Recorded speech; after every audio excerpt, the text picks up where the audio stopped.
How to download iCloud data on iPhone. To get started, first of all go ahead and open up the Safari application on your phone. Once you're here, go to privacy.apple.com. You will then be taken to Apple's Data and Privacy page.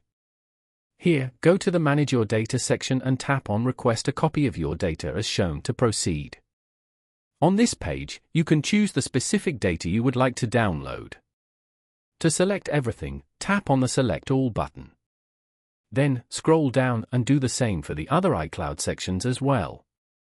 Once you're done, tap on Continue at the bottom. Over here, choose a maximum file size from the drop-down menu that is most convenient for you. After that, scroll down to the bottom and tap on Complete Request. Following these steps, you can easily download all of your iCloud data on an iPhone. Thank you for watching. Please leave a like if this tutorial helped you, or leave a comment below if you have any questions related to the video.